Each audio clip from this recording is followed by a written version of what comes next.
Sige, manalangin tayo. Our God, we thank you so much for this evening. We are so thankful that we are able to study your words freely without any hindrance, any opposition. Thank you, Lord God, that you have given us this privilege of not only studying your words, but understanding your words through the ministry of your Holy Spirit. And so we entrust to you ourselves. We pray that you would fill us afresh with your Holy Spirit. Allow us to be in tune to whatever it is that you would want us to learn. And may our study allow us, Lord, to grow deeper in our understanding of who you are and what you have accomplished for us. So we thank you. We give you praise in Jesus' name. Amen. Amen. Okay. So let's go through the discussion questions. Yeah.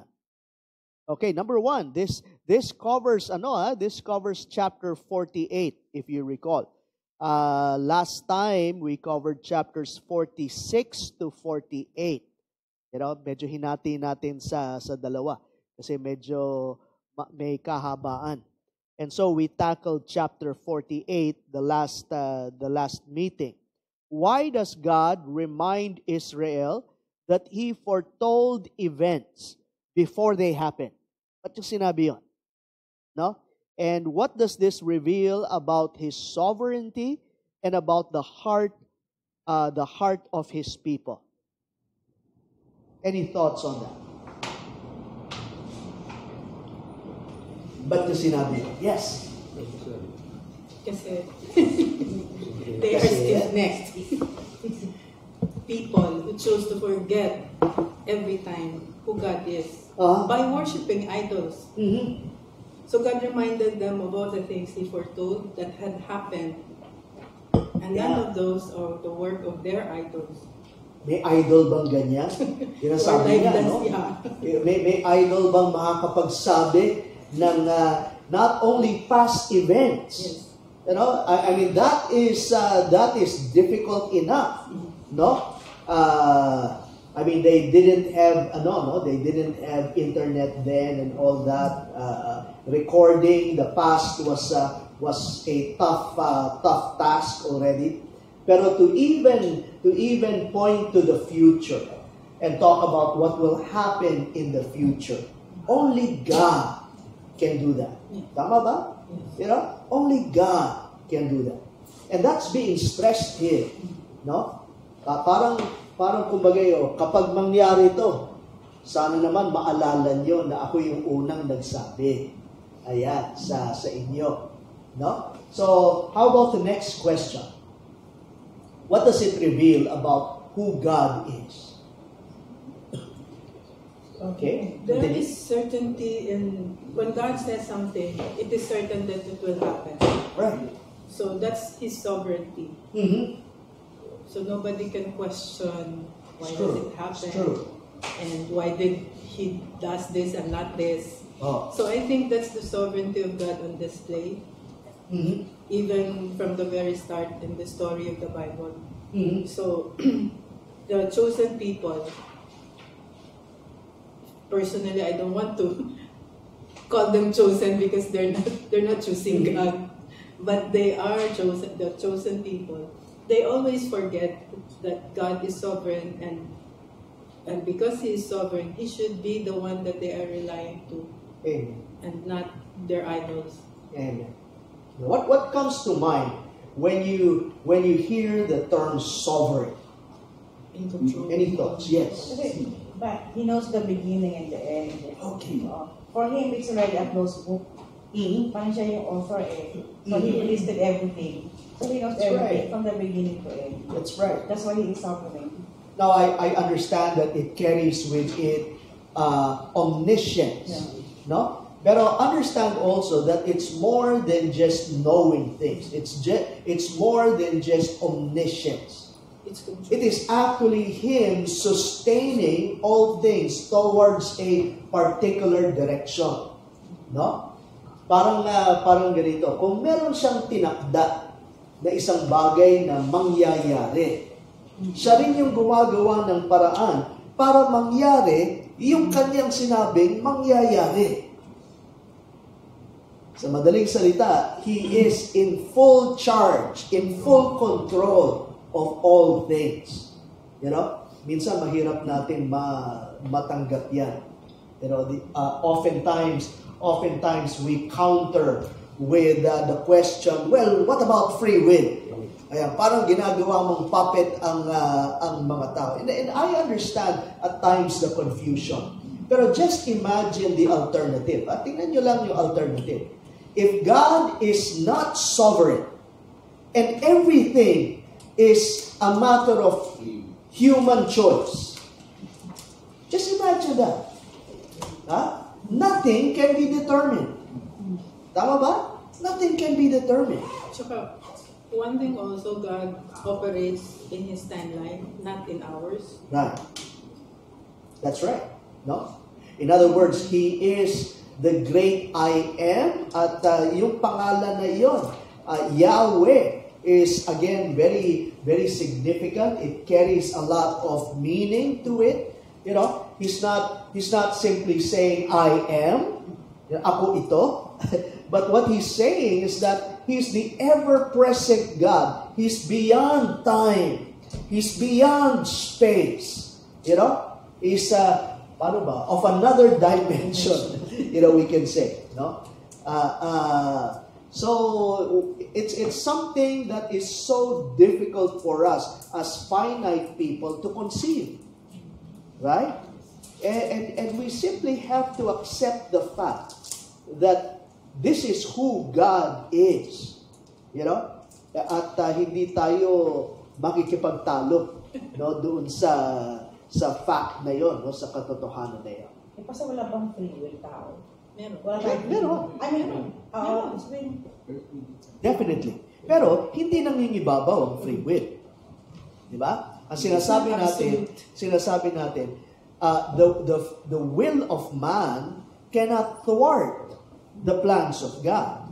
It is still within the purview ng sovereignty ng Panginoon. You know? So much so, let me give you some examples, no? Nung nagkasala si Adan at saka si Eva, nagulat ba ang Diyos? Ayan, of course not. You know? So we would say that it is within the plan of God. Tama po ba? Dahil hindi nagugulat ang Diyos. In other words, eto pa, did God resort to plan B when humanity sinned against God? Yung bang, nangyari yun? Sira na plano ko. Ibahin na nga natin. Ganun ba, Diyos? Is God like that? You know? So sa akin, the alternative is even more confusing. Would you agree with that? You know? It's more confusing. I know there is already some confusion in the sovereignty of God. I understand that. Pero it would be even more confusing if you believe otherwise. You know, the truth of the matter is, as seen in Scripture, God is in full charge of all things. You know, history, the course of history, siya yung nagsusustena, di ba? Ng course ng history ng tao. Ayan. And even the redemption of man, you know, from beginning to end, siya rin ang nagdadirect. Kaya sa hulihan, masasabi, eto yung mangyayari. This is what will happen in the end. You know, because He is in full charge of all things. Yes, sure. Kasi usap kagabi yan, why did God create the tree of life? Sinong mausap niyo? Why did God create the tree of life? That's a wonderful question. Yeah. You know, and that too is answered by the sovereignty of God. nangangahulugan. It is within the plan of God. You know? But siya, oo nga naman, tinanong yun ng aking anak nung bata yan and kids would ask the hardest questions, right? You know? Tanong ng aking anak, I don't know if it was Paula or Pam, pero I remember na bata pa sila, no? You know, why did God create that tree? You know, kung alam niyang magkakasala siya. Di ba? Unless we believe that it is within the purview of God's plan. In other words, plano ng Diyos, no? Nasa ordained will ng Diyos, no? Na magkasala ang tao and then iligtas niya. And in that way, mag-glorify niya. Now, again, gulat tayo doon. You know, does that mean God is the author of sin? No, we're not saying that. Hindi siya nagtutulak sa tao para sila'y magkasala. You know? Pero the fall of man is part of the ordained will of God. So that in the end, He would be glorified. Does that make sense? So in other words, evil, tragedy, you know, things like that are within the purview of God's plan. Imagine the alternative. Does that make sense? Imagine the alternative. Parang everything is by chance. Sa akin, mas malulungkot ka na. No? Bakit kanyo? Kasi you won't have any answers for tragedies. May mangyaring masaklap. Huwag naman sana. I'm not saying that. Pero tragedies do happen. What answer will you have? What answers would you have? It was an accident. Pero if you are convinced that everything has an answer, everything points to God being the author of all things. Diba? Somehow, hindi mo man alam ang kasagutan sa lahat ng iyong confusion. Yet it gives you peace within your heart, knowing that God is in control, is sovereign, and being a good God, He will bring about good things from that bad thing that took place. Again, I don't know how convinced you are of that, pero as far as my study of Scripture is concerned, that's as far as I would go. Any thoughts on that? Is it correct to say that the fact that God puts a prohibition on Adam and Eve, it means that their free choice or free will is not absolute? Oh, it's never absolute, because the only one who has absolute will is God. Is God. Otherwise, we would be God. That's diba? actually the answer. So even if we have free will, it's within. No, sabihin natin, state ni Adam, innocence. You know? Even if Adam had free will, it is still within the purview of the sovereign will of God. They are accountable to God. So, Pastor, that's letting you to suffer whatever free will you have. You will like to suffer for the decision you make. Meron tinatawag ng consequences ng ating mga kasalanan. You know? Yes, and we are held responsible for that. Diba? We are held responsible for that. That God But allow. However, God allowed that to happen to accomplish an even greater plan. Siguro one of the examples of this, one of the beautiful examples of this, I'm sure many of you know this, is the story of Joseph. Alala niyo? Si Joseph na tininda ng kanyang mga kapatid Di ba? You know the chain of events that took place and how he rose into power. Naging prime minister siya at through him, naligtas niya ang both Egypt and his family. You know, the nation of Israel that is still within the brothers. Wala pang bansa nun.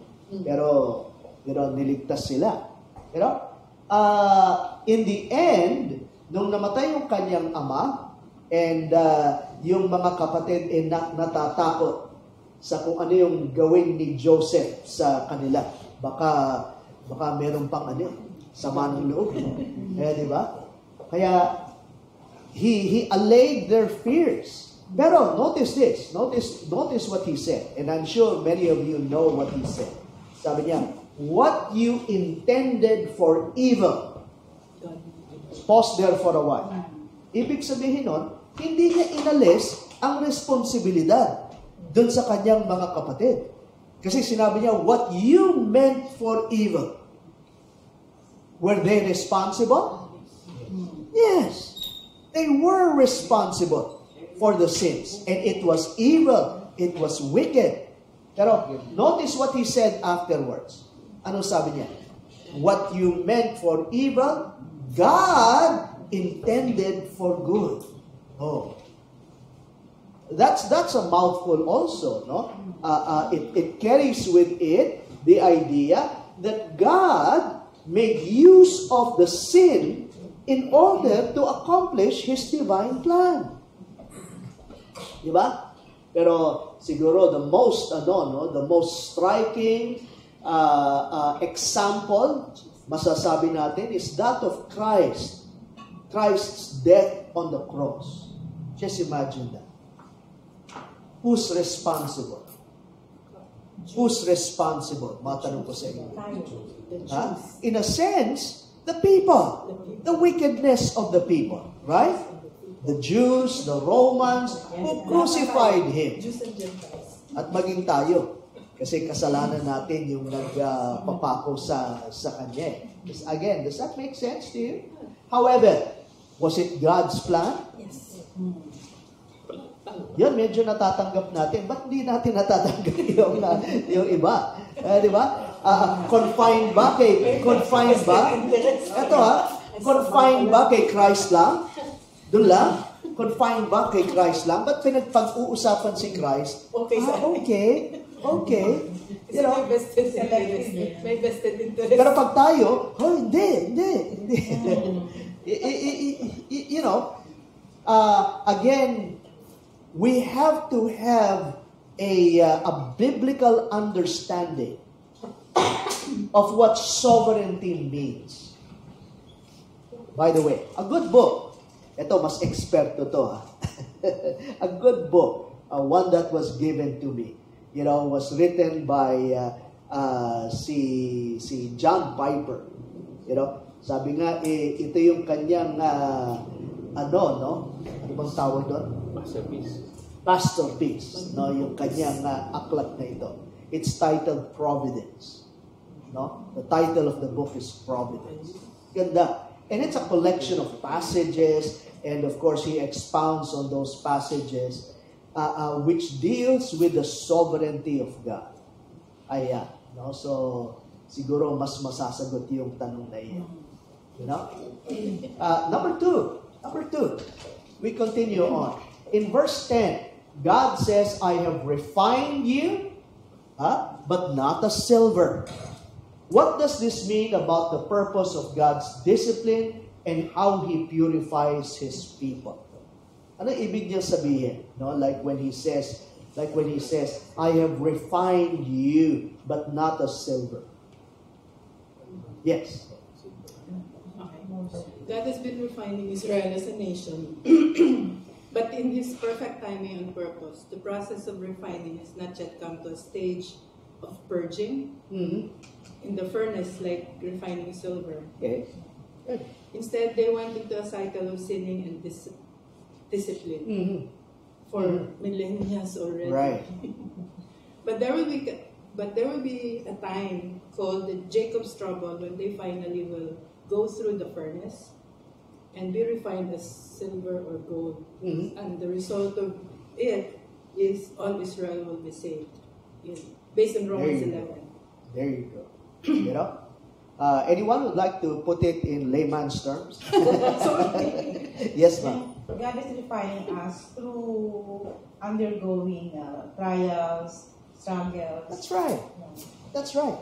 So, again, this is easier said than done, no? Yung sasabihin ko. Pero, dapat hindi tayo, we don't clench our fist before God and tell God, God, ba't mo ako, why did you allow this to happen? Minsan nagagalit tayo sa Diyos eh. Minsan nga, nagtatampo tayo sa Diyos eh. Kaya di ba? Because of this thing that had happened. Pero God has a purpose. And part of that purpose is what? Refining us. Nananalangin tayo minsan. In fact, kinakanta natin, Lord, make me like you. Sorry, hindi na pala natin kinakanta. Circa 1960s yan. Lord, make me like you. Please make me like you. Remember that song? It talks about God being the potter, we are the clay. And all that. No? Pero, while we pray, Lord, make us like you, minsan hindi natin nare-realize yung implications, no? Yung ramifications ng ating panalangin. Alam niyo, sasagutin ng Diyos yan eh. Pero hindi niyo magugustuhan yung proseso. Masakit. Painful. Oo. Kasi the process of refining, as you have mentioned, is going through the fire. Di ba? Remember James, which says, consider it all joy, my brothers, whenever you encounter trials of many kinds, knowing that the testing of your faith produces endurance.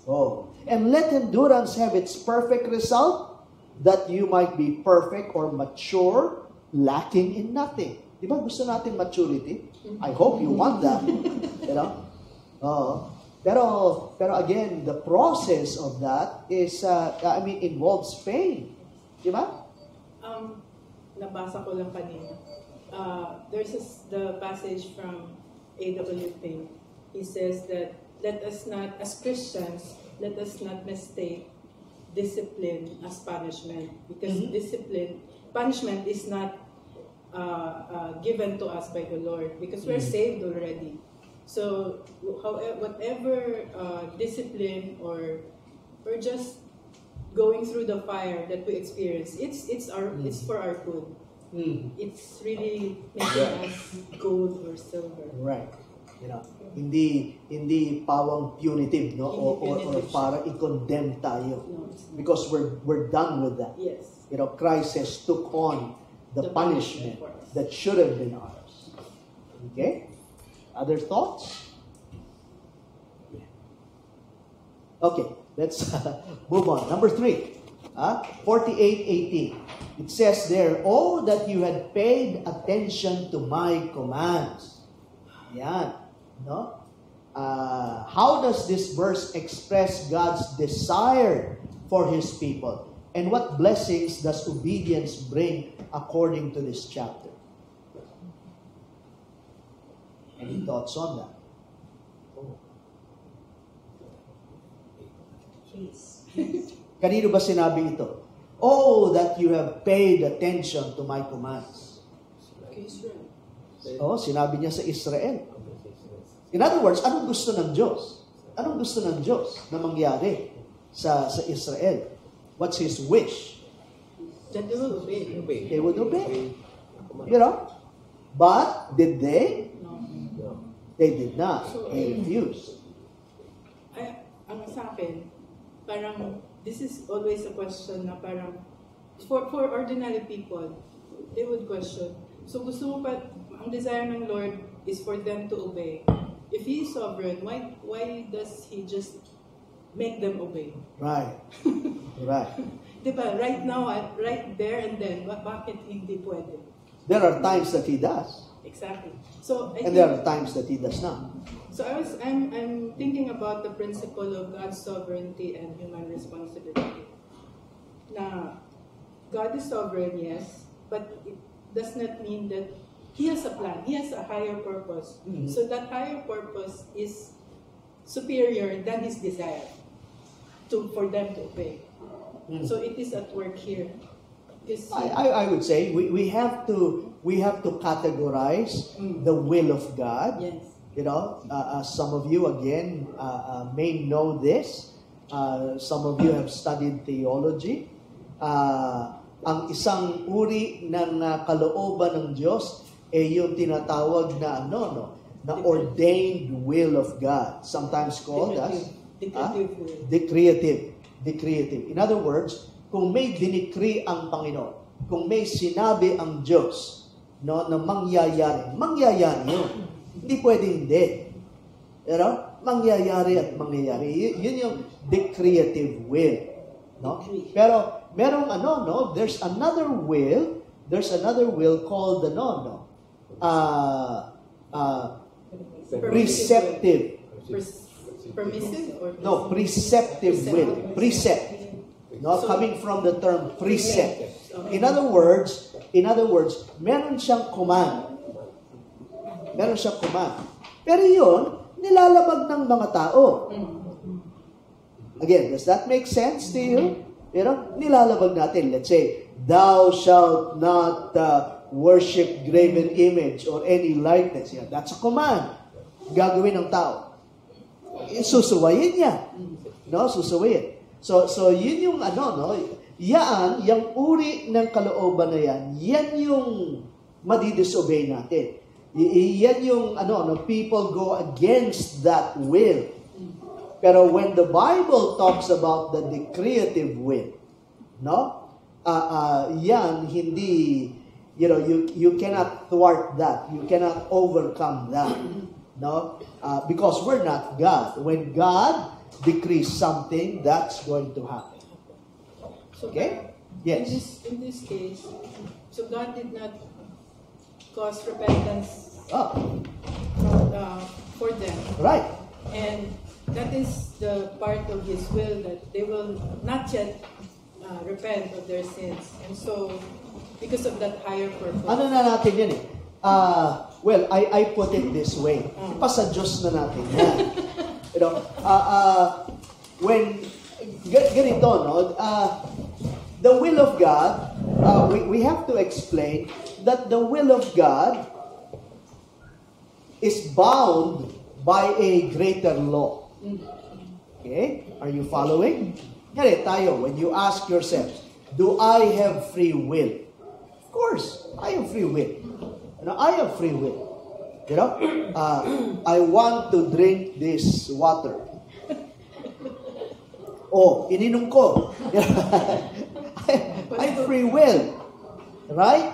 Kaya lang, it is bound by a higher principle. And this principle is what you call the principle of nature. Kalikasan. Tayo, makasalanan. And because of our sins, because of our sinfulness, our sinful nature, we would always choose that which goes against God. Yun ang nature natin. That's what it means to be sinful. Kung titingnan mo ang Romans chapter 3, beginning with verse 9. Beginning with verse 9. Makikita mo dyan yung lalim ng abot ng kasalanan sa buhay ng isang tao. So much so that it says there, no one seeks God. Imagine that. Yung volition natin is affected. Again, here's the tension. Do I have free will? Yes. But what will that will choose? It will always choose something that goes against God, because that's His nature. And therefore, if man is bound by the principle of nature, it takes grace to overcome that. Doon papasok ang biyaya ng Diyos. Kailangan mo ng biyaya ng Diyos to overcome your will. That's the whole idea of the gospel. Yan ang gospel message is a message of grace. Diyos ang gumawa. Diyos ang gumawa. You know? And He overcame our wills. Change our hearts. Sabi sa I think it's in Jeremiah and Ezekiel, wherein it says there, He would change our stony hearts, remove our stony hearts, and replace that with a heart of flesh. Sabi ng estudyante ko, pusong mamon. Ayan, no? With a heart of flesh, you know, and move that person to obey His commands. Do you get the gist? So, do we have free will? Yes. Pero it's held in bondage by our own sinfulness. That's why you need grace. So far, so good. I hope this answers some of the questions about free will versus the sovereignty of God. Actually, these are not versus. You know, these are two things that are in our own minds, in our limited understanding. It's really difficult to reconcile.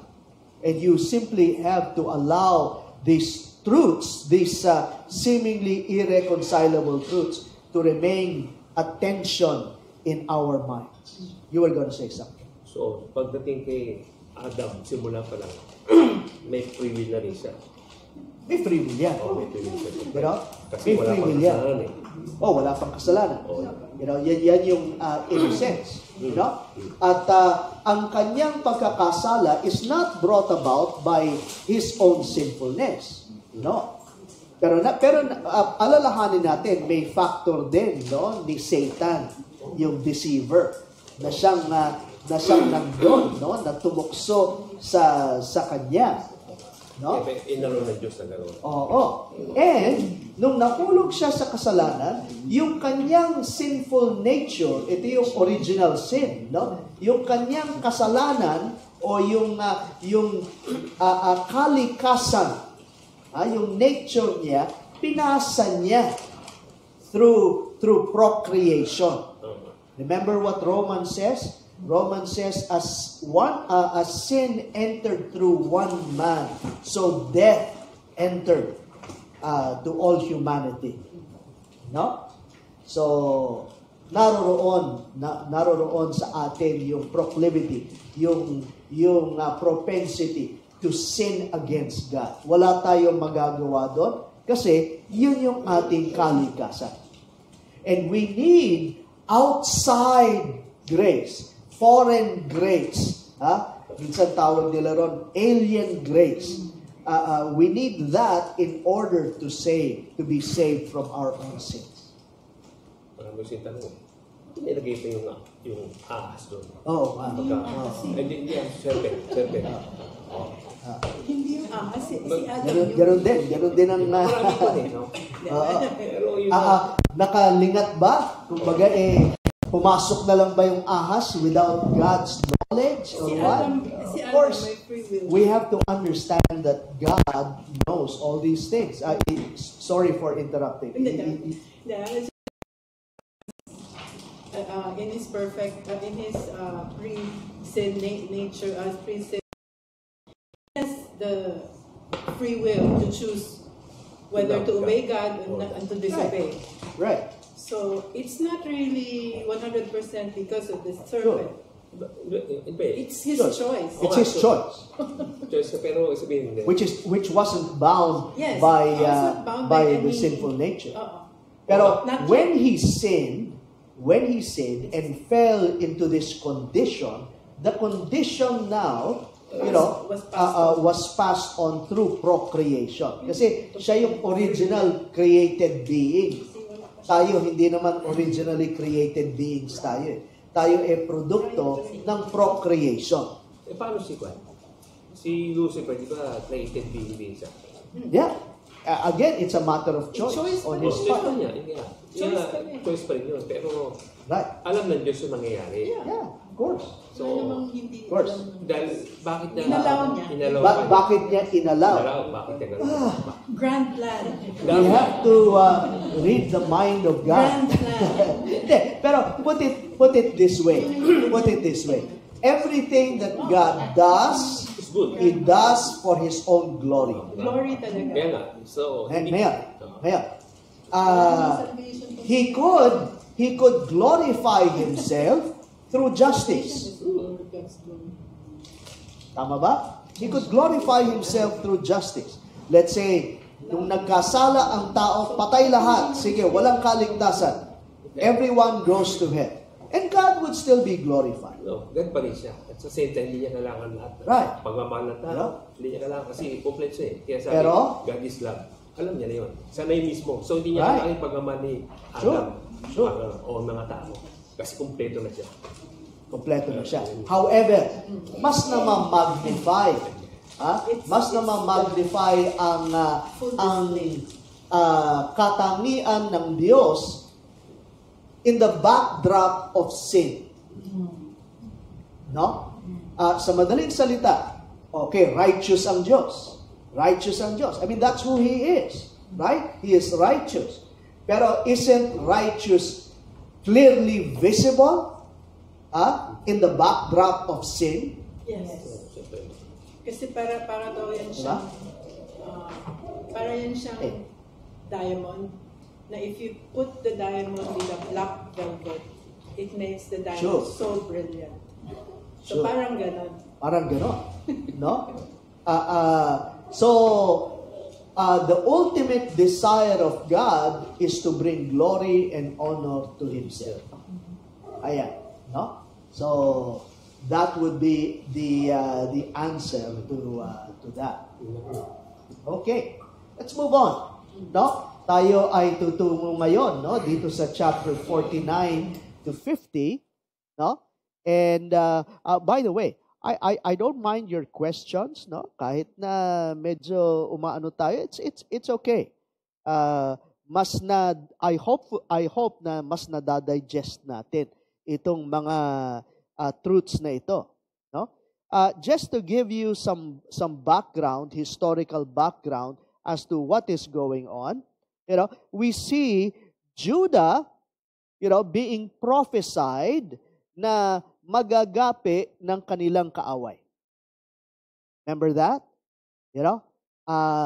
Hindi pa to nangyayari during the time of the writing, pero the Babylonians is prophesied to invade Judah and defeat Judah.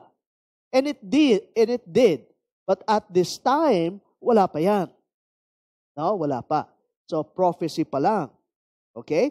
Judah will go into exile. And she will go into exile because Judah rebelled against God. Resulta rin ito ng kanilang mga pagkakasala. No? Sinuway nila yung kanilang tipan, the covenant with God. No?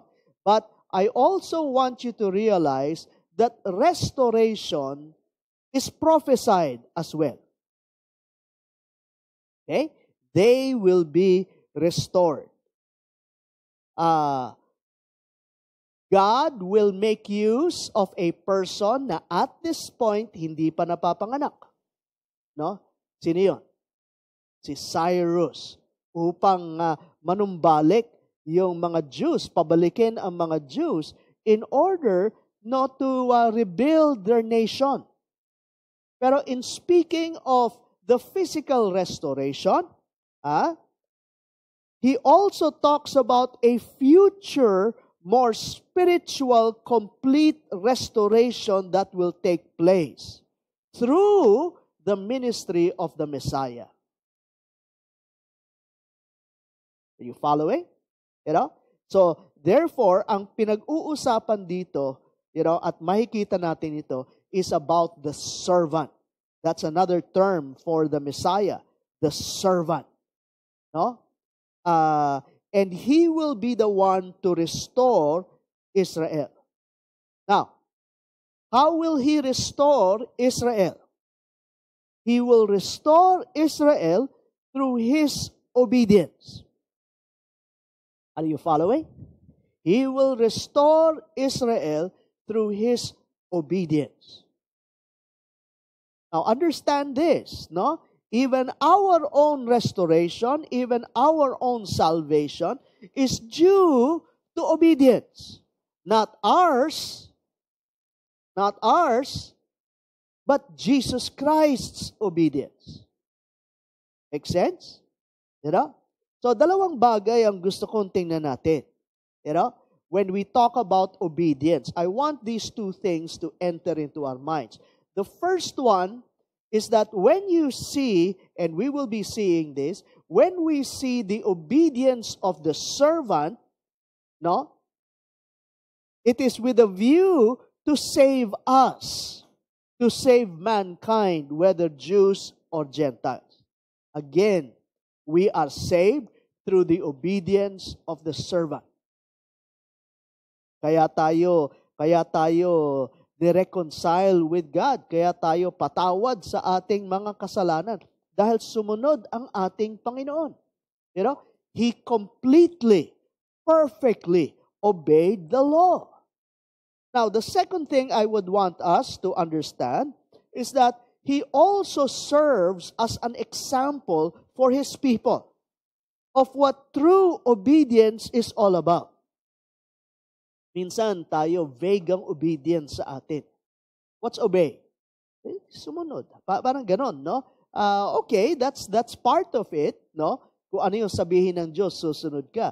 Pero as we go through Isaiah 49:50, He describes for us the perfect obedience of the Messiah. You know, not only did it save us from our sins, pero it sets itself up as the example for us. This is how we ought to obey. Again, make sense? Okay, let that sink in.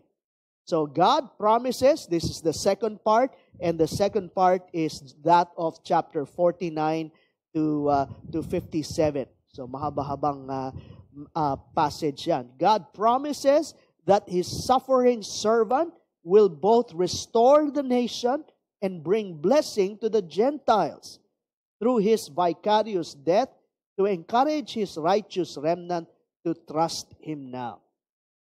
Okay? Kinakausap niya ang kanyang audience during His time and hinihikayat niya na sumunod sa Kanya by giving them a glimpse of what will happen in the future. And the first part, God promises that the rejected Messiah, that is the suffering servant, will save the Gentiles and restore Israel to her land to show that He has not forsaken Israel. Somehow we talked about this previously, no? May tipan ang Diyos sa Israel at hindi niya babaliin yung kanyang mga pangako. Tutuparin niya. In fact, kanyang ginawa itong tipan na ito, not because of anything that Israel had done, pero He did it unilaterally and unconditionally. Kaya ang katuparan nitong covenant na ito ay nakasalalay din sa Kanya. So far, so good. So we proceed with this. No, napakita ko sa inyo dati yan. These are the four servant songs na makikita natin sa Isaiah. No, Isaiah chapter 42 talks about the servant's calling and mission. That's the first song. The second is the servant as a light to the nations. Isaiah chapter 49. So we'll be covering that. The servant's obedience amid suffering. Isaiah chapter 50. So we'll be covering that as well. And then finally, I would say this is the most famous one. Chapter 52 to chapter 53, which is the servant's suffering, death, and exaltation. Very vivid, no? Very specific yung kanyang pag-describe sa Messiah kung anong mangyayari. Di ba? This is not by chance. Everything that took place in the life of the Messiah did not happen by chance. But the Messiah, the suffering servant, accomplished his mission. No? It was intentional. It was according to the plan of God. Palaging yun ang sinasabi ni Jesus Christ. Oftentimes sasabihin ni Jesus Christ, my time has not come. O my hour has not come. Palaging ganyan, may sinusunod na timetable, may sinusunod na plano si Jesus Christ. At tinupad niya right to the dot. So notice some of the things na ating napag-aralan na. Isaiah chapter 42. Here is my servant, whom I uphold, my chosen one, in whom I delight. I will put my spirit on him, and he will bring justice to the nations. Isn't it that the Lord Jesus Christ, when he was here on earth, quoted that, no? Quoted certain passages in Isaiah that speak about his ministry, and part of it will be I will be indwelt by the Spirit. The Spirit will come upon me, and he will do all these ministries in the power of the Holy Spirit. Chapter 42, verses 6 to 7. Can we read that? I, the Lord, have called you in righteousness. I will take hold of your hand. I will keep you and will make you to be a covenant for the people and a light for the Gentiles. Verse 7. To open eyes that are blind, to free captives from prison, and to release from the dungeon those who sit in darkness. Actually, ito yung kinote ni Jesus Christ. When he was reading from the book of Isaiah, he was invited to read and do an exhortation of that. Okay? And that's what he read. Okay? Now, chapter 49, again, starts off with another servant song. Notice the title, The Servant Will Bring About Salvation. And the first part of that, he has been called to be the Lord's servant. Notice what he says. Listen to me, you islands. Eto, understand that the one talking here is the suffering servant. The servant himself, the Messiah. And he talks to the islands or the nations. No, these would be the Gentiles. Hear this, you distant nations. Before I was born, the Lord called me. From my birth, He has made mention of my name. What can you say about the servant here? Anong katotohanan? Being a human being. He was Okay. born. He was Okay. born. He's talking about a person, Person. who was what? Chosen by God. The term chosen, the term, what else? Anointed one, the chosen one, is actually the meaning of the term Christ or Messiah. Okay? So, hindi yon apelyido, ni Jesus. Yan ang ibig sabihin niyan, the chosen one. And that's what he says here.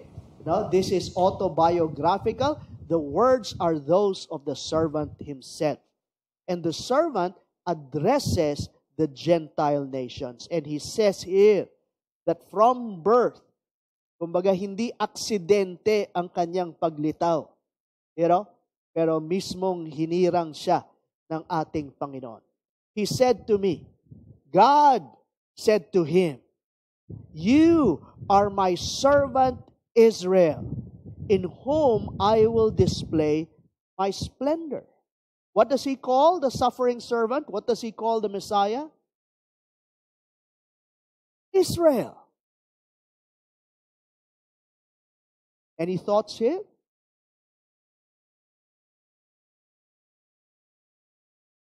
Well, that's one. That's one.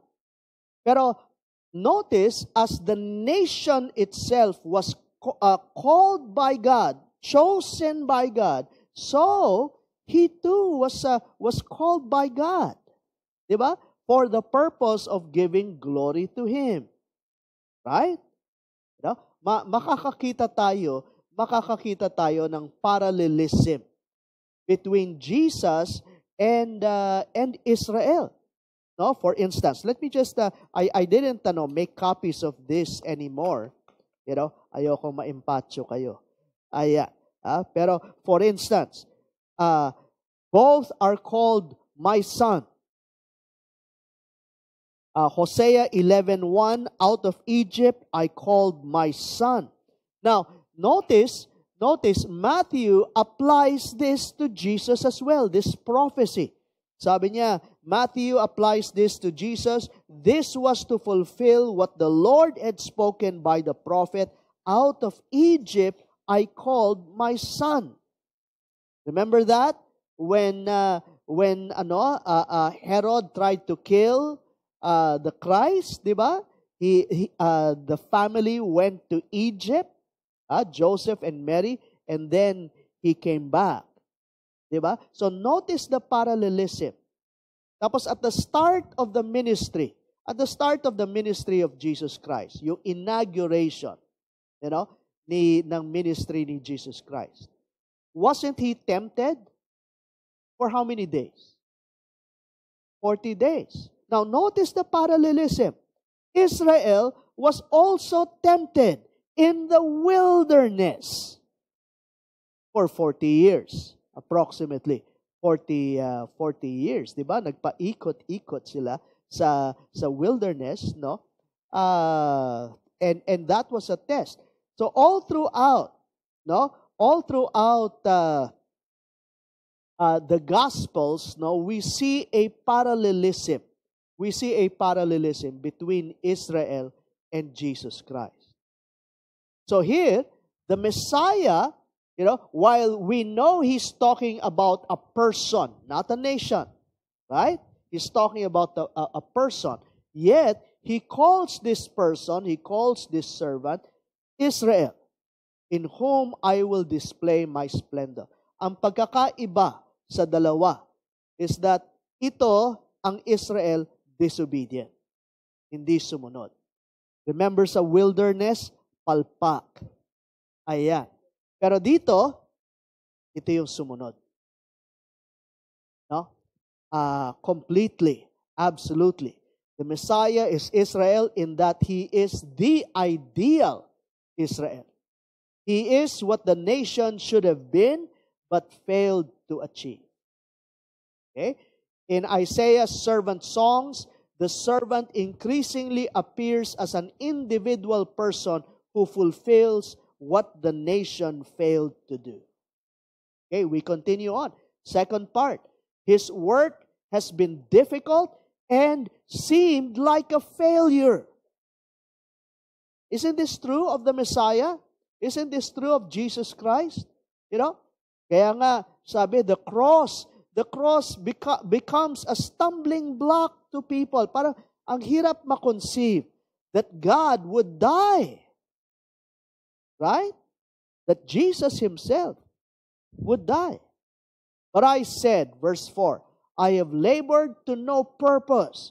I have spent my strength in vain and for nothing. Ito seemingly. Seemingly. Nothing. It may have appeared to some that his mission was a failure because of the suffering and the rejection that he endured. Remember that? Tinanggihan siya ng kanyang mga tao na kanyang pinuntahan. Notice what it says in John chapter 1. Again, may I invite you to read this aloud. He was in the world, and though the world was made through Him, the world, what? Did not recognize Him. He came to that which was His own, but His own did not receive Him. Parang at first glance, masasabi natin, parang failure. Palpak ang gawain. Just imagine how difficult it was for the Messiah to obey. Na parang talo, parang palpak, hindi successful. Another, Isaiah chapter 53.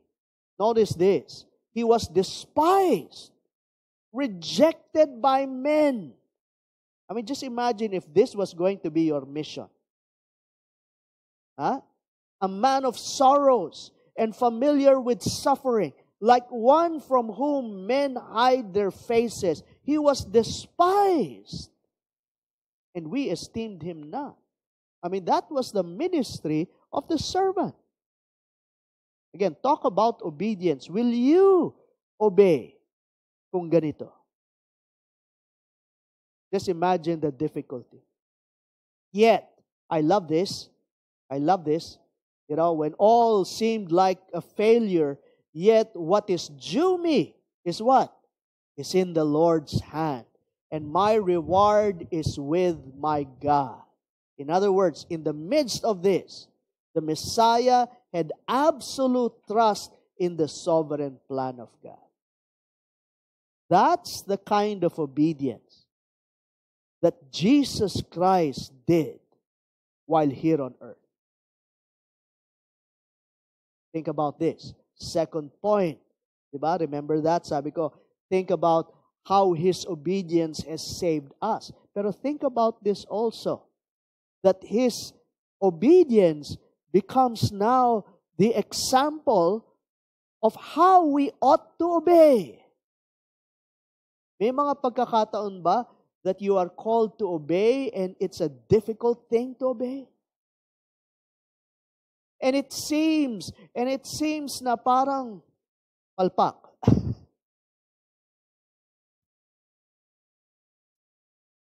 We still obey, don't we?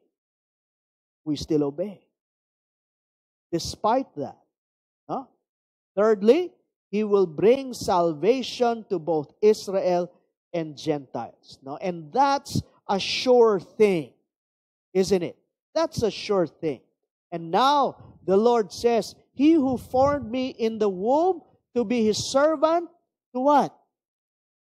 To bring Jacob back. I mean, Jacob is another term for Israel. Israel would be brought back and gather Israel to Him. Mangyayari ba yan? Surely. And that's the mission, that's the ultimate mission of the Messiah. The mission of the Messiah is the full restoration of Israel. Now, we know that did not take place during His first advent. But we're given a glimpse of what would take place when He comes back. Diba? In the book of Revelation. And we know that Israel would return back to God. This is a sight to behold. Kasi right now, Israel is sinning against God. It had rejected its Messiah. Will it ever come to Christ? I believe so. I'm convinced about that. You know, because that's what it says. That's the mission of the Messiah. His mission, of course, ultimately will be fulfilled when Christ comes and establishes His kingdom here on earth. We call that the millennial kingdom, the 1,000-year reign of Jesus Christ. For I am honored in the eyes of the Lord, and my God has been my strength. Again, kahit na mahirap yung kanyang task, He says, I am honored by that. He says, it is too small a thing for you to be my servant, to restore the tribes of Jacob, and to bring back those of Israel I have kept. The phrase, my God has become my strength, conveys dependence and trust. Full dependence and trust. Again, I may not know. Ganito yung obedience eh. I may not know what the outcome would be when I obey. Will there be consequences? What will happen if I obey? Matatanggal ba ako sa trabaho? Mawawalan ba ako ng pera? Whatever the outcome, Lord, I trust that this is your will. And I will obey. That's the example of Jesus Christ. And so when he says, do you love me? Do you love me? What does he say? Obey. Obey. The servant fulfills his calling not by human might, but through divine enablement. He was endowed with the Spirit. Romans chapter 11, verses 25 to 27. I would want you to read this with me, and it speaks about the purpose, the purpose of the Messiah being fulfilled, the return of Israel back to God. Lest you be wise, come on, please read that. Lest you be wise in your own sight, I do not want you to be unaware of this mystery. Brothers, what mystery is that? A partial hardening has come upon Israel. So right now, it's experiencing a hardening of the heart. Until the fullness of the Gentiles has come in. Any thoughts on that?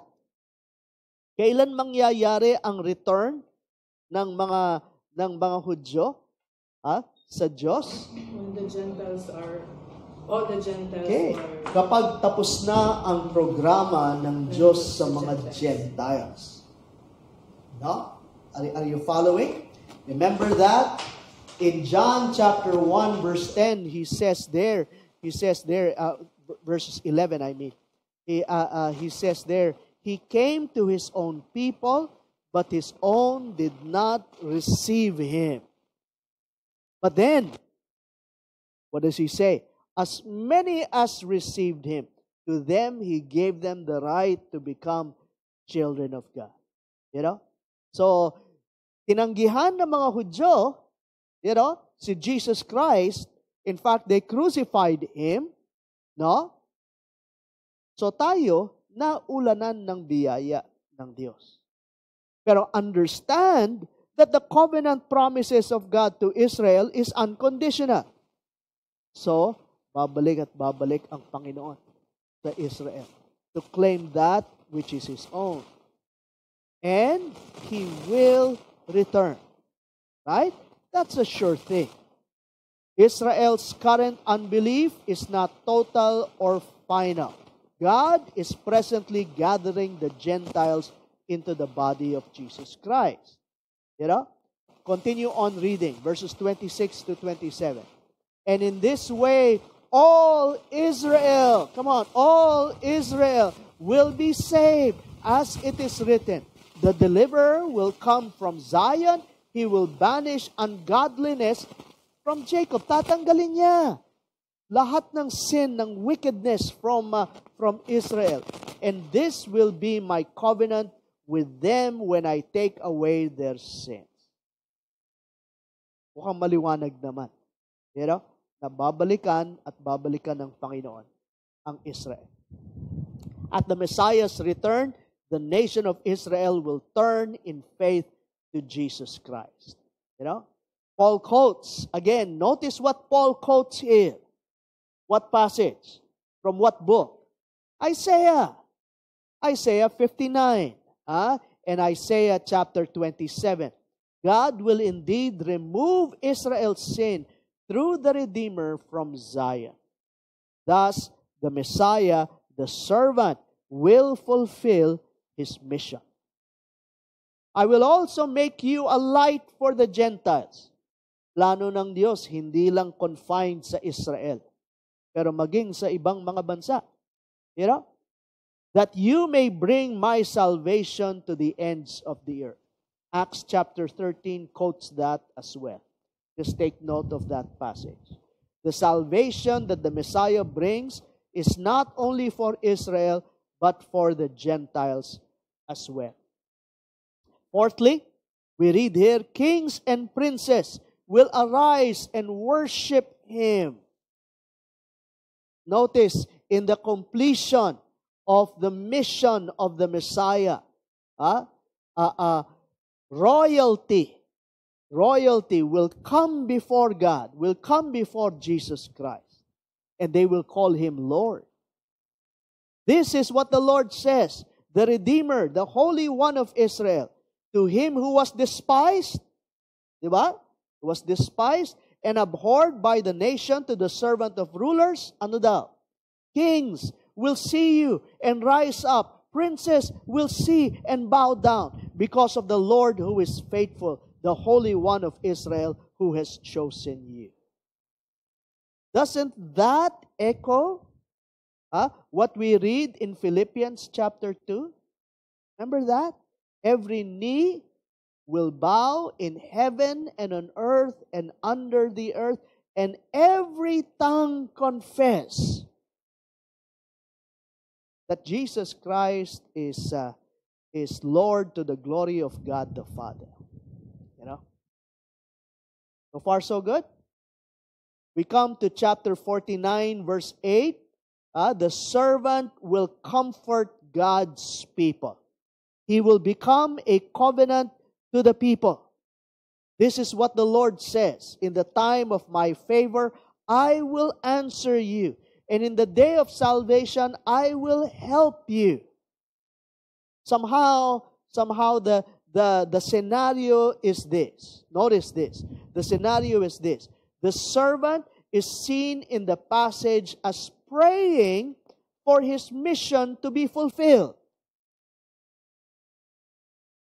Remember the Garden of Gethsemane? Remember when drops of blood were falling from his forehead? Diba? Praying, if this cup, can be taken away, sige Lord, tanggalin mo na. But nonetheless, what? Your will, not mine. Your will, not mine. And he was praying for his mission to be fulfilled. Sabi ng Panginoon, in the time of my favor, what? I will answer you.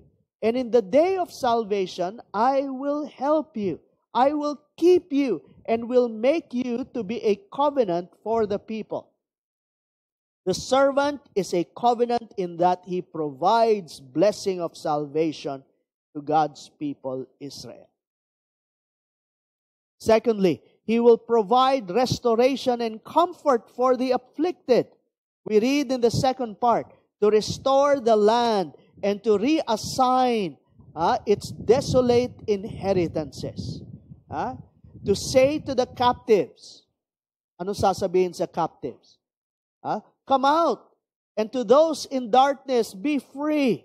They will feed beside the roads and find pastures on every barren hill. Notice the restoration of the world. No? Again, the Messiah will provide restoration and comfort for the afflicted. They will neither hunger nor thirst, nor will the desert heat or the sun beat upon them.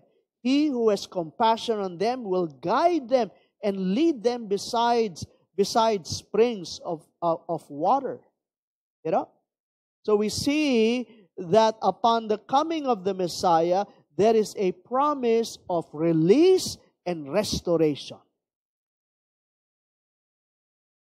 I will turn all my mountains into roads, and my highways will be raised up. See, they will come from afar. Some from the north, some from the west, some of the region of Aswan, that's southern Egypt. So they will be coming from all places. Shout for joy, O heavens! Rejoice, O earth! Burst into song, O mountains! For the Lord comforts His people and will have compassion on His afflicted ones. Again, let's pause here for a while. So far, so good? Anyone would like to share some of his or her thoughts? this?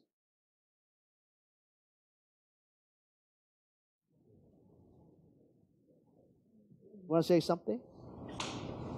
Yeah, and I'm just thinking about the restoration. So this is a physical restoration of the earth. There is a physical aspect to it, of course. Of course. Since the earth, there will be a restoration of the earth during the millennial kingdom. Yes? No? So this involves physical things, literal things. Yet it is also spiritual in nature. Right? Kasi nandun yung God dealing with our sins, eradicating sin, and all that. No? And that is accomplished through the Messiah. This is accomplished through the obedience of Jesus Christ. Jesus Christ obeyed. Here's a thought.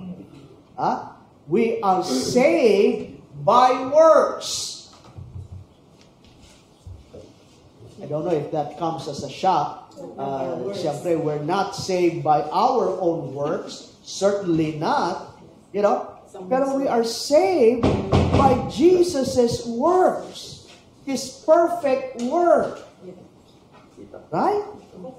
And what is being described here is His perfect obedience. One that has saved us from our sins.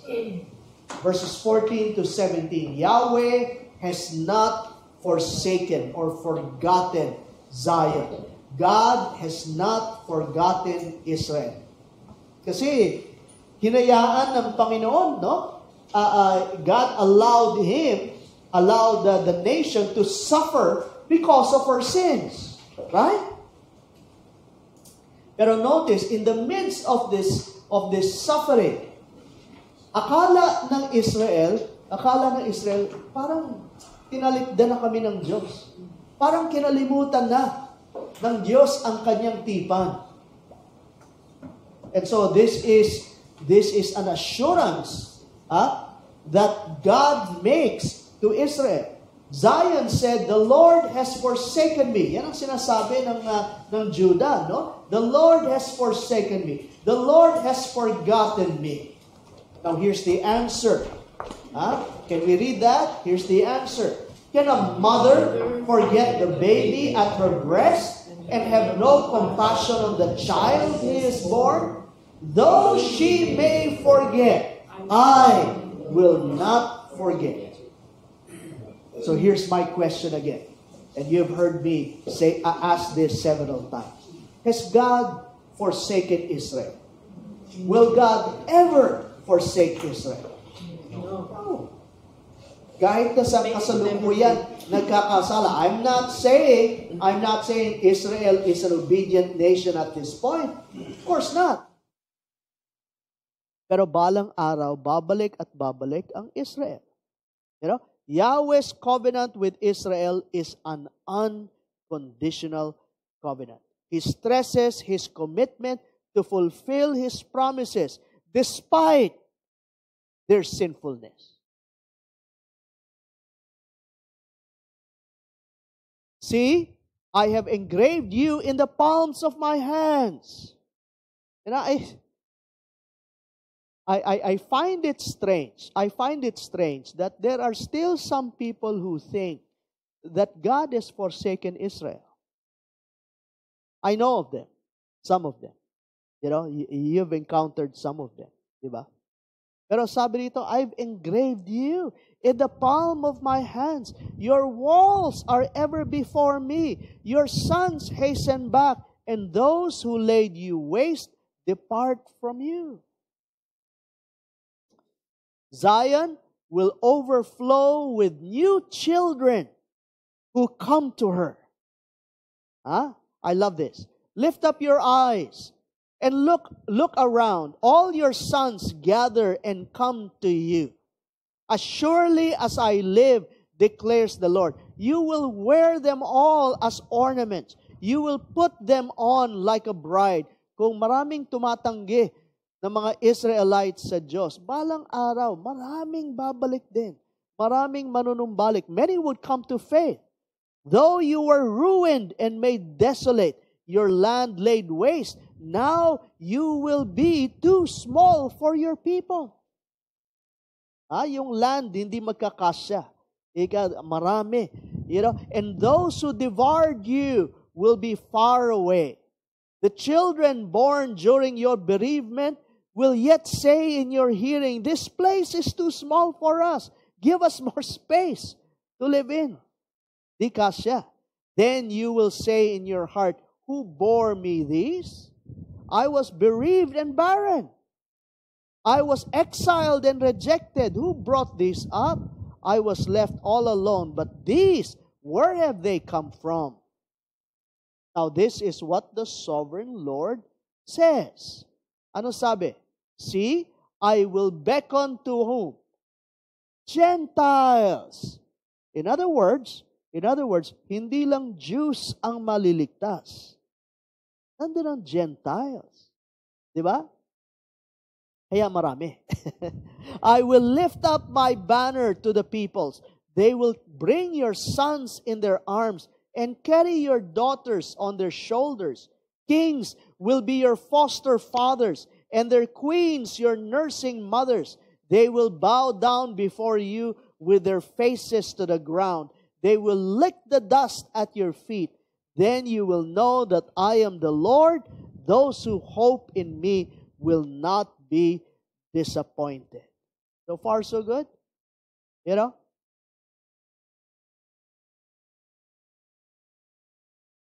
The mission of the servant will bring about not only salvation to Israel, but salvation to many, many Gentiles. Many will come to faith. Right? And this is a sight to behold. Sa Zion. So Zion. Zion is another term for Jerusalem. Where the temple is. The Lord, fourthly, the Lord will contend with those who oppress Zion and her children. Remember Babylon? Remember Babylon who oppressed Jerusalem and Judah? God will deal with the enemies. God will deal with the enemies. Can plunder be taken from warriors or captives rescued from the fierce?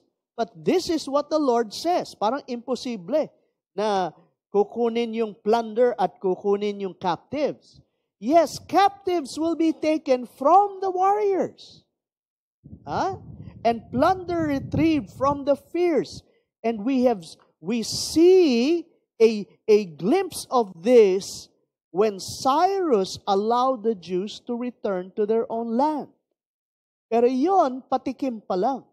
When Jesus Christ comes, people will be flocking to Jerusalem and acknowledging the Messiah. I will contend with those who contend with you, and your children I will save. I will make your oppressors eat their own flesh. They will be drunk on their own blood as with wine. Very, very vivid, no? Kung gaanong ka-cruel sila sa mga tao ng Panginoon.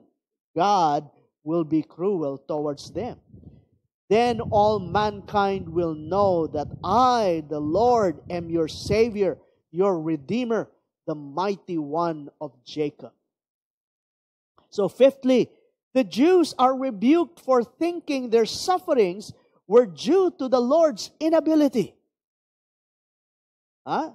Again, minsan kapag umiiyak ka sa pighati, kung ano-ano nasasabi mo. This is what the Lord says. Where is your mother's certificate of divorce with which I sent her away? Did that ever happen? Are you following the gist of this? God will not divorce Himself from Israel. Or to which of my creditors did I sell you? Tininda na ba kita? Ayan. Because of your sins, you were sold. Because of your transgression, your mother was sent away. The Lord's relationship with Israel is a permanent and binding one. No certificate of divorce. That's the point. No certificate of divorce was issued. Israel's sins, bear this in mind, underscore this, Israel's sins did not nullify this relationship. Kasi unconditional nga eh. So sa simula't simula pa, it did not depend on them, it depended upon the faithfulness of God. When I came, why was there no one? In other words, Israel ignored Yahweh's call to repent, so she suffered the discipline. When I called, why was there no one to answer? Was my arm too short to ransom you? Do I lack the strength to rescue you? By a mere rebuke, I dry up the sea. Ito, binalik niya sa past, no? Na hindi niyo ba naaalala yung inyong history? When I dried up the sea, their fish rot for lack of water and die of thirst. I clothe the sky with darkness and make sackcloth its covering. God is not unjustly deserting Israel.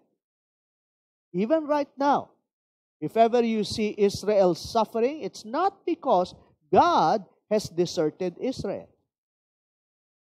Think about that. The sufferings are not evidence of God's impotence or betrayal, but of sovereign judgment under God's control. So, pasalamat tayo that God is sovereign. And even in judgment, even when He allows His people to suffer, it is within the purview of His control. The Lord will help His servant. The Lord will help His servant. We see here the servant having confidence in God. The sovereign Lord has given me an instructed tongue to know the word that sustains the weary. He wakens me morning by morning, wakens my ear to listen like one being taught. The sovereign Lord has opened my ears, and I have not been rebellious. I have not drawn back. Again, talking about the obedience of the suffering servant. Now, going back, the Lord will help His servant. The servant trusted in Yahweh's plan for him, although the plan of God was difficult. Let's read this, please. Let's read this. Quite vivid kung ano yung mangyayari sa Messiah. I offered my back to those who beat me, my cheeks to those who pulled out my beard. I did not hide my face from mocking and spitting. What comes to mind? Come on, what comes to mind? Hey, good. We see this. We see this in the life of the Messiah. But the Messiah went through the suffering voluntarily, didn't he? No, willingly. He did that. He obeyed. Eto, talk about obedience. Do you understand what obedience means?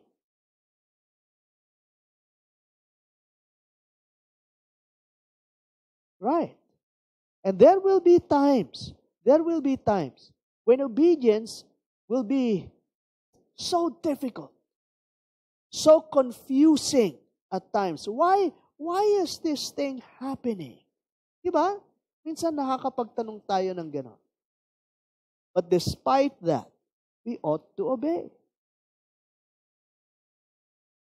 That's what obedience means.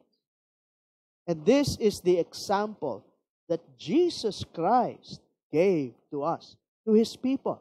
This is what it means to obey. You know? Just imagine bearing your back to your torturers. Remember the Roman soldiers during the torture that took place at the Praetorium. No, the governor's palace. Pinaglaruan siya ng mga sundalo. Remember that? You know? Kung saan he was being beaten, sinuutan siya ng purple cloth, sinuutan siya ng crown of thorns, tas hinampas siya, you know, and all that. He went through that, didn't he? He went through that. Isaiah 53:7. Medyo fast forward tayo.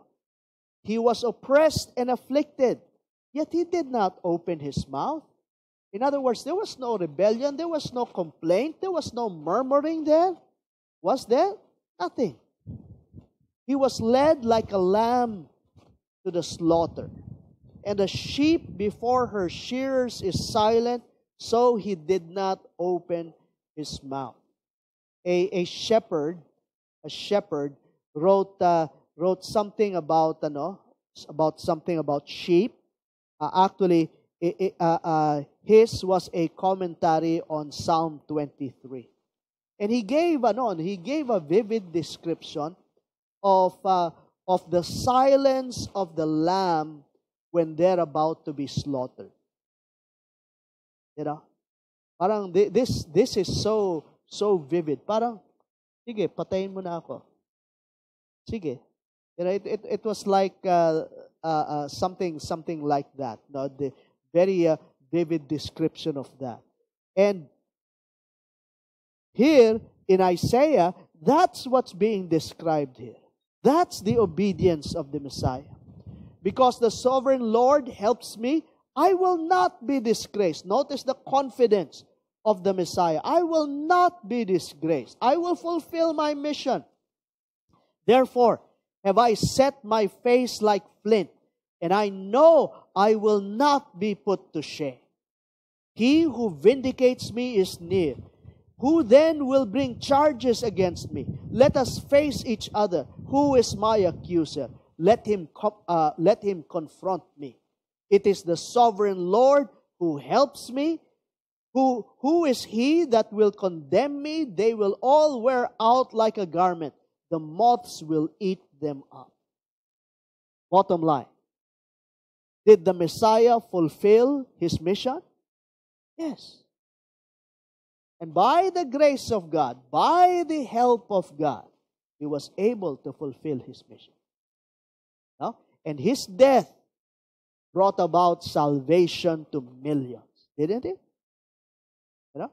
So natupad ng Panginoon ang kanyang layunin. Despite abuse, the servant trusts God. God equips him, provides vindication, and promises help. You know, in verse 9, we see God who helps me shall vindicate. Wonderful, isn't it? Secondly, therefore, those who fear the Lord should rely on God and not themselves. Remember what I said? You know, as we deal with the obedience of the Messiah, think of two things. This obedience has redeemed me, has saved me, has made me righteous in His sight. But secondly, this example, supreme example, serves as an example for me. It gives me a complete idea of what it means to be obedient to His will. Diba? So, who among you fears the Lord? Can we answer that question? Who among here fears the Lord? Amen. Okay, so this is for us. And obeys the word of His servant. In other words, those who fear the Lord will obey. Let him who walks in the dark, who has no light, trust in the name of the Lord and rely on his God. But now, all you who light fires and provide yourselves with flaming torches, go, walk in the light of your fires and of the torches you have set ablaze. This is what you shall receive from my hand. You will lie down in torment. He's talking about those who disobey God. Okay?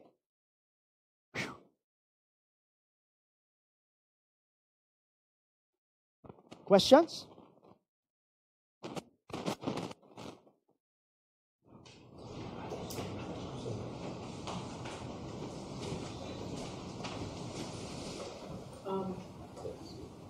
We see that obedience is really, really difficult. It is. Aside from the example itself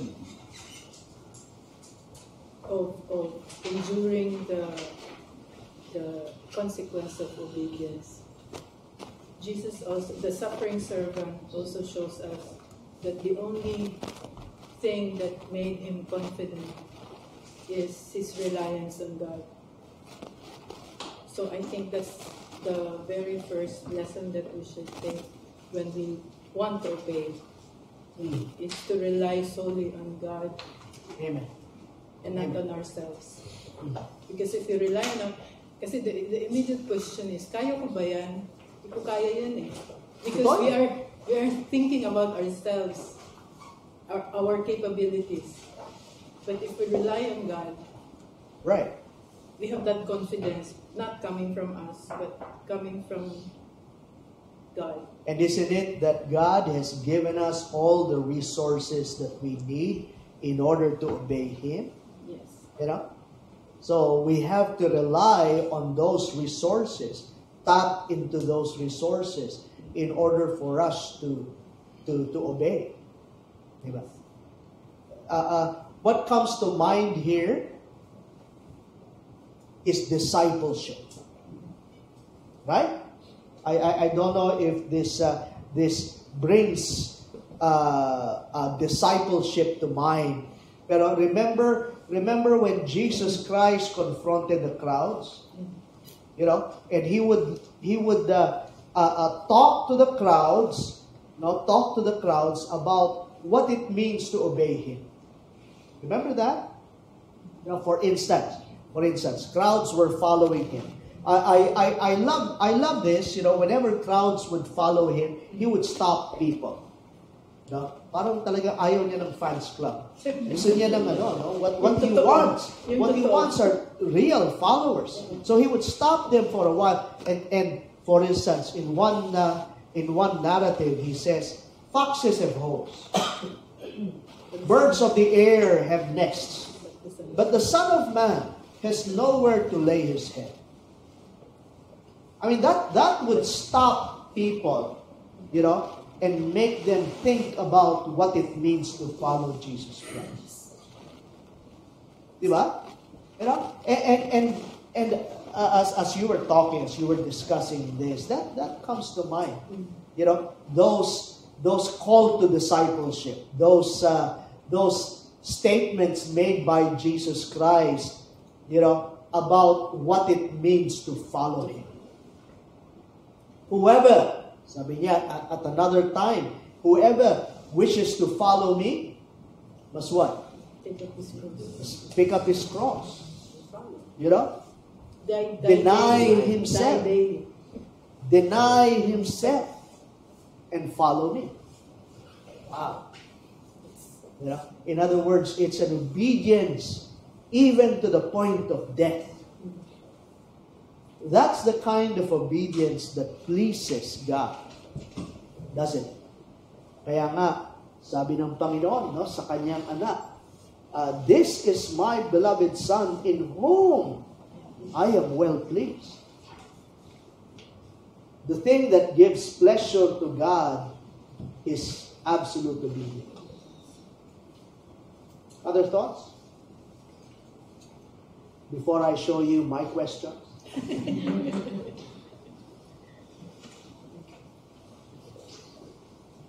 How does the servant's calling to bring Jacob back to him. Notice the mission, to bring Jacob back to him. And to be a light to the nations, reveal God's redemptive plan. Nakikita ba natin kung ano yung plano ng Diyos? Para sa kaligtasan? In what ways does this anticipate the ministry of Christ and the mission of the church today?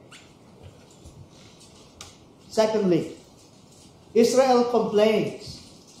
The Lord has forsaken me. The Lord has forgotten me. Really? How does God respond to this accusation? Bandang huli yan, diba? What does this passage teach us about God's faithfulness and compassion towards His people, even in seasons of doubt and suffering? And then lastly, the servant declares, I gave my back to those who strike. I did not hide my face from disgrace and spitting. Vivid image of the suffering and the death of Jesus Christ. What does this teach us about the servant's submission and trust in God? How does this prophecy point forward to the suffering and obedience of Christ in the New Testament? I love the fact, na the suffering of the Messiah is something that was not hidden in the Old Testament. Right? In other words, when the Messiah was right there suffering on the cross, being killed, they should have remembered those passages, these passages. The Jews, they should have remembered that. Diba? For instance, Isaiah chapter 53, quite vivid. They're not reading that, Pastor. Of all the verses in the Old Testament, that chapter is forbidden. Ngayon na lang yan. Kasi they know na Christians use that passage to make them realize who the Messiah was. Question lang. Sure. Kung anong parang interpretation ng Jews dito kung hindi nila nakikita yung Messiah dun sa yung dinuduraan. Wonderful question. They see the suffering servant not as the Messiah but as Israel. Kasi daw, remember we read the term Israel. Israel was there. Pero yes, he identifies the Messiah as Israel. Pero notice, he's not talking about the nation. He's talking about the person. So doon may serious flaw doon sa kanilang argument. I was watching YouTube. That's where I get my theology.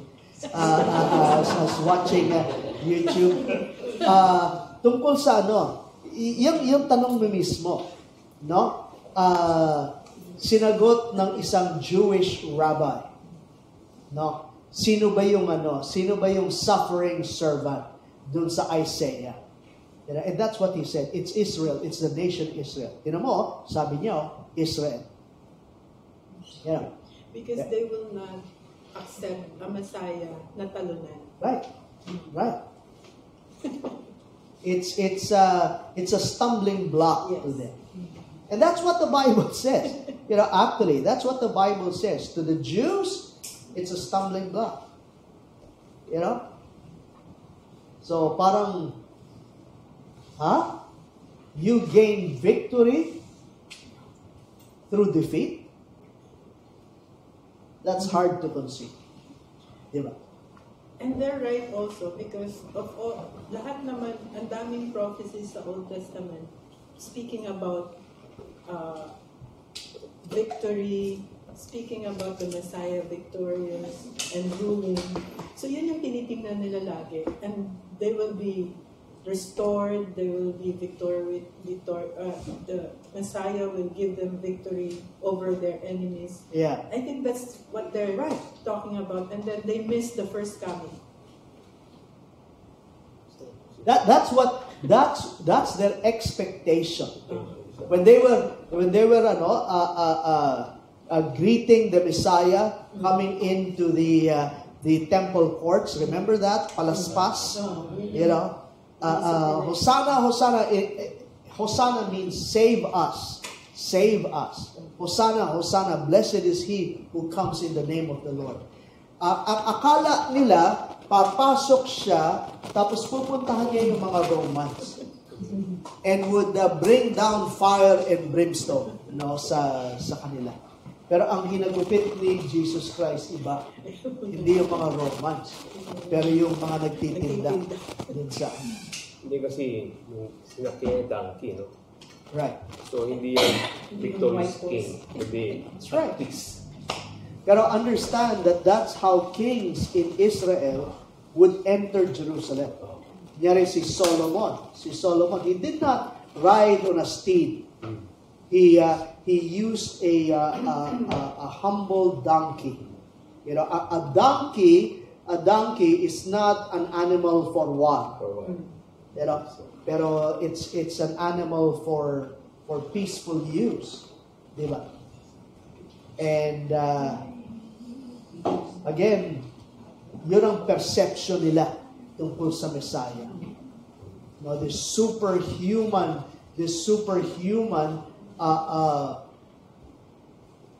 kulang na lang may kapa, would rescue them from the hands of the Gentiles. Okay? Hope you learned something tonight, especially about obedience. Okay? So next week we'll be covering chapter 51. So hindi lang chapter 49, ngayon. So chapter 49 to 50. Kind of add that in your notes, chapters 49 to 50. That's what we covered tonight. So let's pray. Let's thank the Lord.